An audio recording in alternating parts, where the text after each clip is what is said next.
Welcome back to Steffi Fan's channel. Today, we will learn about the issue of Eric Forrester's unexpected retirement and the dramatic ripple effects it's creating throughout Forrester Creations and beyond. The bold and the beautiful spoilers for Wednesday, December 24th, 2025. Promise an emotionally charged episode that will tug at the heartstrings of longtime viewers who have watched Eric build his fashion empire over the decades. Eric's stunning change of heart.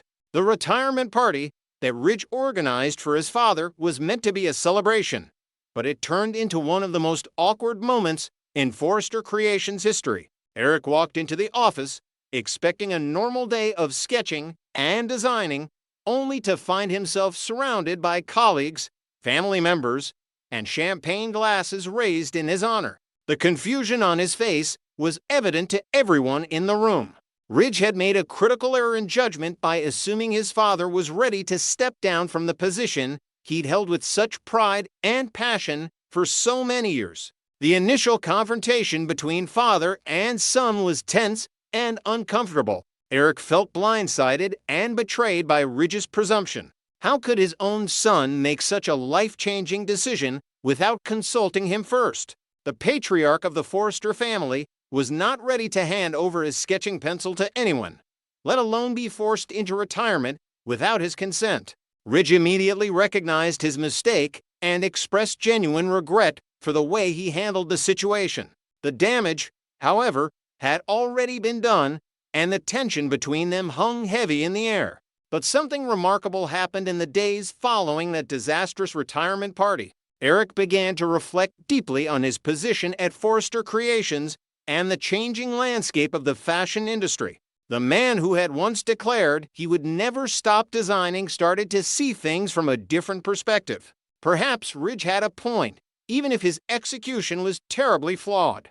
The fashion world moves at lightning speed, and trends that Eric helped establish decades ago have evolved into something entirely different. The younger designers bring fresh energy, innovative ideas, and an understanding of what modern consumers want that perhaps Eric's generation can't fully grasp anymore. This complete 180 in Eric's thinking surprised everyone who knows him well. The man who built Forrester Creations from the ground up, who poured his heart and soul into every design, every collection, every fashion show, was now willingly stepping aside. It wasn't an easy decision, and it certainly wasn't one he made lightly. Eric spent countless hours in his home studio, looking through his old sketchbooks, remembering the glory days when his designs were the talk of the fashion world. But with that reflection came the realization that every era must eventually come to an end. Ridge, perhaps trying to soften the blow of retirement,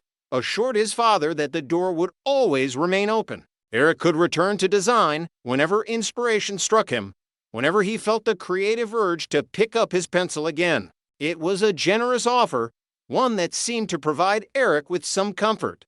However, there's a nagging suspicion among those who know Ridge well that this promise might not hold up in the long run. Once Ridge fully takes control and establishes his own vision for the company, will there really be room for Eric to come back and interject his ideas? The fashion industry is notoriously competitive and ego-driven, and even family ties can strain under the pressure of maintaining creative control. Donna's mission to spread holiday cheer. As the Christmas season approaches, with all its festive traditions and family gatherings, Donna Logan Forrester finds herself facing a unique challenge. Her husband is dealing with a profound sense of loss, and no amount of tinsel or holiday lights can immediately brighten his spirits. Eric has always been the heart and soul of the Forrester family celebrations. Every year, he opens his magnificent estate to the entire family, playing beautiful melodies on his grand piano while Donna stands by his side, her presence a constant source of support and love. This year, however, everything feels different. The man who usually orchestrates these gatherings with enthusiasm and joy is now withdrawn and melancholic. The forced retirement has left Eric questioning his identity and purpose.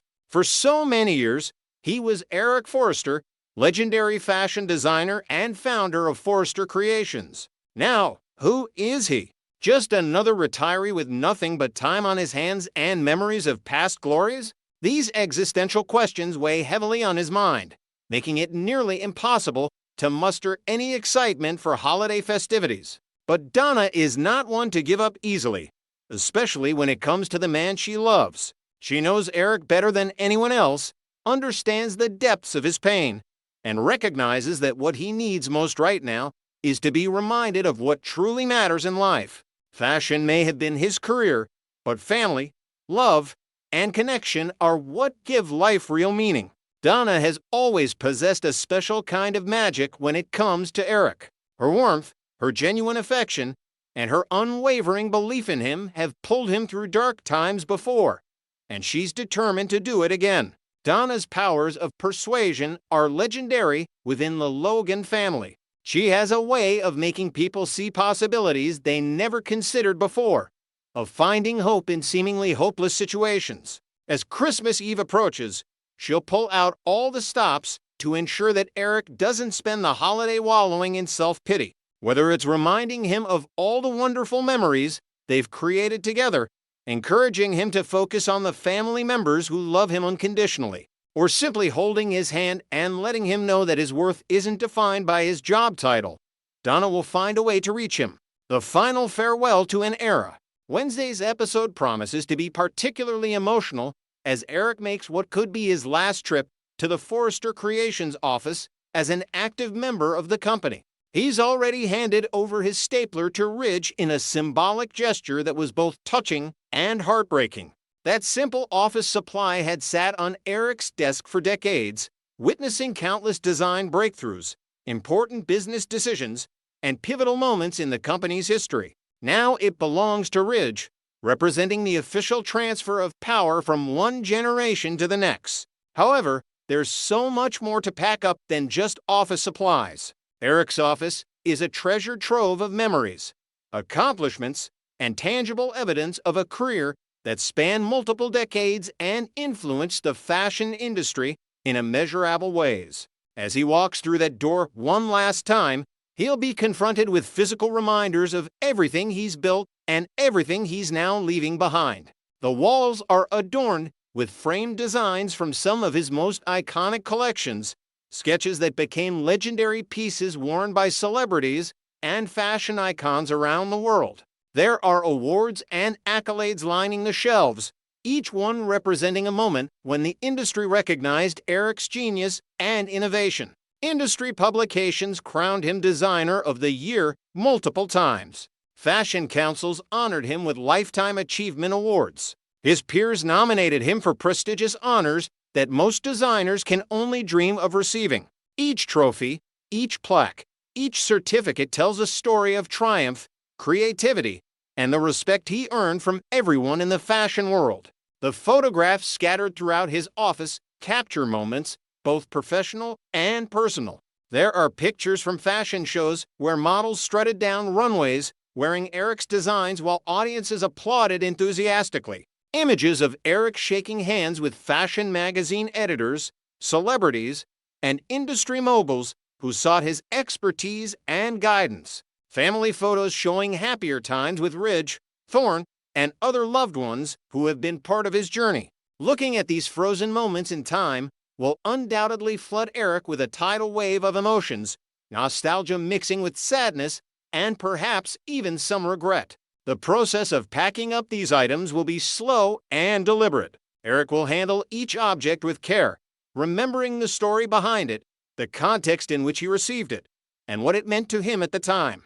This isn't just about cleaning out an office, it's about saying goodbye to an identity he's held for most of his adult life. The weight of that realization will hit him hard as he carefully places each item into boxes, knowing that once they leave this building, his official tenure at Forrester Creations comes to an end. Katie's bold new venture and the threat to Forrester Creations. While Eric grapples with the end of his career, another Logan sister is embarking on an exciting new beginning.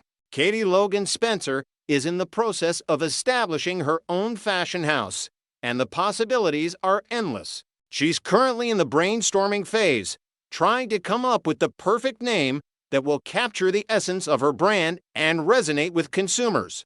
This venture represents more than just a business opportunity for Katie. It's a chance to prove herself in an industry where her family has always played significant roles, but where she's never truly carved out her own identity.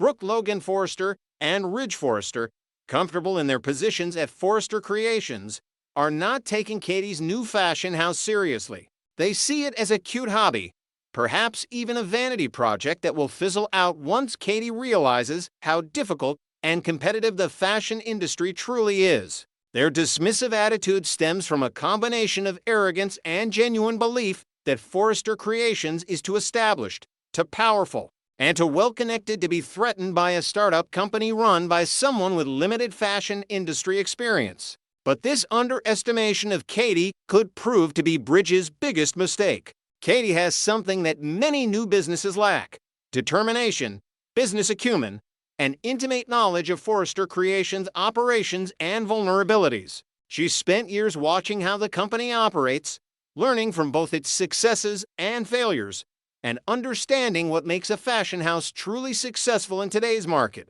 More importantly, she's not bound by tradition or family legacy in the same way that Brooke and Ridge are, giving her the freedom to take risks and innovate in ways that might be impossible for her competitors.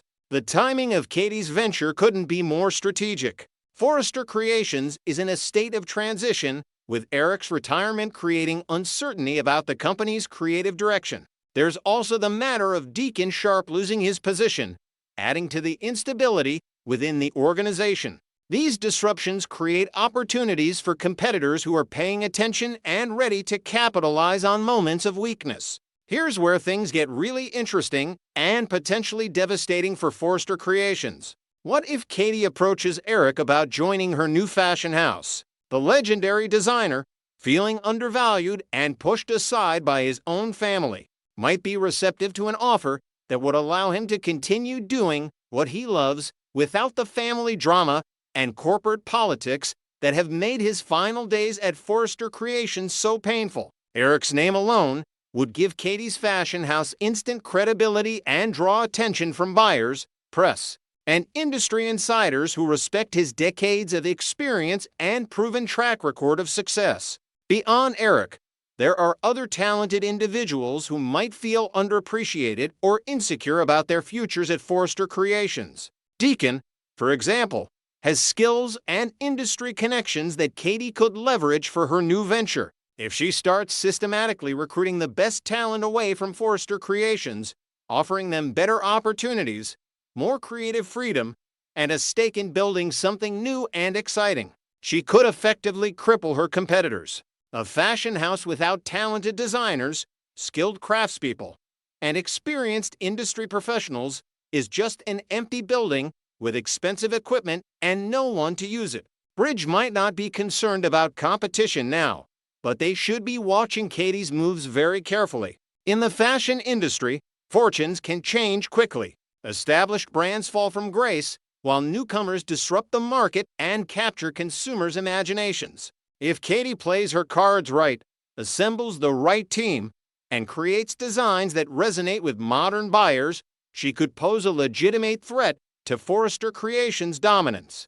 The question isn't whether Katie can succeed, it's whether Brooke and Ridge will recognize the danger until it's too late to counter it effectively. Next, we will learn about the issue of a potentially dangerous new threat emerging in Los Angeles as Dylan's mysterious presence continues to raise serious red flags among the Forrester and Spencer families. The question on everyone's mind is whether Bold and the beautiful viewers are about to witness the rise of another manipulative predator who could rival the chaos Luna Nozawa brought to these powerful families. The shadow of Luna Nozawa still looms. While Luna Nozawa may have met her tragic end, the aftermath of her reign of terror continues to haunt the Forrester mansion and Spencer estate. The families breathed a collective sigh of relief when they believed the nightmare was finally over. But soap opera fans know better than anyone that peace never lasts long in the world of daytime drama.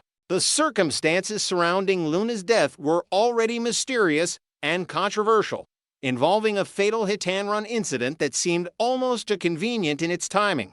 What seemed like closure may actually be the opening chapter of an even more sinister story. The warning signs are everywhere for those paying close attention. Doors that once stood open in trust now need to be bolted shut. Security systems that gathered dust are being reactivated. The psychological scars left by Luna's calculated manipulations run deeper than anyone wants to admit, and the families are still recovering from the emotional whiplash of betrayal. Yet despite all these lessons learned through pain and suffering, history appears poised to repeat itself in the most devastating way possible. Dylan's mysterious entrance into Electra's world. Dylan Carter emerged onto the bold and the beautiful scene under circumstances that should have immediately triggered alarm bells throughout the Forrester compound. Introduced as Hayes' former art teacher, Dylan's backstory seemed innocent enough on the surface. A struggling artist trying to make ends meet in expensive Los Angeles while working multiple odd jobs to survive. However, her connection to the family became irreversibly cemented when she claimed responsibility for the vehicular homicide that ended Luna Nozawa's life. The fact that she voluntarily came forward to admit hitting and killing Luna painted her as remorseful and honest, traits that endeared her to the grieving Electra Forrester. But experienced soap opera viewers recognize the classic setup when they see it. Dylan's tearful confession and subsequent friendship with Electra happened far too quickly and seamlessly to be genuine. The speed at which she integrated herself into Electra's inner circle is suspicious at best and calculated at worst. Within weeks of the tragedy, Dylan has gone from complete stranger to trusted confidant, even earning invitations to intimate gatherings at the prestigious Forrester Beach House. This rapid escalation of trust defies logic and mirrors the exact pattern Luna used to infiltrate the family's defenses. The slumber party that could change everything. Next week's episodes will feature a pivotal development in Dylan's scheme as she accepts Electra's invitation to a slumber party at the beach house. This seemingly innocent girls' night also includes Will Spencer Jr., creating a perfect storm of opportunity for someone with ulterior motives. The beach house, filled with expensive artwork, designer clothing, valuable jewelry, and priceless family heirlooms, represents a treasure trove for a skilled con artist. Dylan will have unfettered access to explore every room, memorize security codes, and catalog the family's most precious possessions. The evening before the slumber party shows Dylan, Electra, and will bonding over shared interests and creating what appears to be genuine friendship. They laugh together, share personal stories, and build the kind of trust that takes most people months or years to develop. Electra feels relieved to have found a friend who understands her recent trauma, someone who is directly involved in ending the Luna nightmare. Will appreciates Dylan's down-to-earth personality and lack of pretension. Such a refreshing change from the usual social climbers trying to access the Spencer fortune. But beneath the surface of this heartwarming friendship, darker forces may be at work. Fan theories explode across social media. The bold and the beautiful fan community has become a hotbed of speculation regarding Dylan's true intentions and identity. One particularly compelling theory gaining traction suggests that Dylan never actually hit Luna with her car at all. According to this scenario, Dylan witnessed the real accident or discovered Luna's body and saw an opportunity to insert herself into the Forrester family's life by claiming responsibility. Her obsession with Electra could have started months earlier, driving her to stalk the young model on social media and learn everything about her life, relationships, and recent trauma. Another theory proposes that Dylan and Luna were actually working together before Luna's death, with Dylan serving as her accomplice in various schemes. Luna's demise could have been accidental or even orchestrated by Dylan herself to eliminate competition for Electra's affection and trust. This would make Dylan exponentially more dangerous than Luna ever was, as she's proven willing to murder to achieve her goals. The chilling possibility that Dylan murdered her own partner in crime demonstrates a level of ruthlessness that should terrify the Forrester and Spencer families. A third theory focuses on Dylan's financial desperation as her primary motivation. Her background reveals a struggling artist working multiple jobs just to afford basic necessities in one of America's most expensive cities. Resentment toward the wealthy elite could have been festering for years, transforming into a vendetta against families like the Forresters who live in opulent luxury while people like Dylan scrape by. This class warfare angle adds psychological depth to her potential villainy and creates a more sympathetic antagonist than the purely evil Luna. Dylan's suspicious financial situation. Dylan's economic circumstances deserve much closer scrutiny than they've received so far. She works as an art teacher, a barista, a retail clerk, and picks up various gig economy jobs to make rent each month. This hand-to-mouth existence seems genuine enough, but it also provides perfect cover for a long-term con. Dylan has positioned herself as someone who desperately needs help, triggering the Forrester family's charitable instincts and making them want to assist her financially. Already, Elektra has mentioned helping Dylan find better employment opportunities within Forrester Creations, potentially giving her access to company resources and confidential information. The contrast between Dylan's modest apartment and the Forrester beach house couldn't be more stark. When Dylan steps into that luxurious environment, surrounded by wealth beyond her wildest dreams, the temptation to take just a few small items might prove overwhelming. A designer handbag here, an expensive watch there, objects the Forresters might not even notice missing for weeks or months. If Dylan is indeed a skilled thief, she knows exactly how to select items that are valuable but not irreplaceable, things that won't trigger immediate investigations. Warning signs Elektra refuses to see. Elektra Forrester's judgment has been clouded by recent trauma and her desperate need for genuine friendship. Having survived a terrifying stalking situation and the Luna Nozawa chaos, she's emotionally vulnerable and clinging to anyone who offers understanding and support.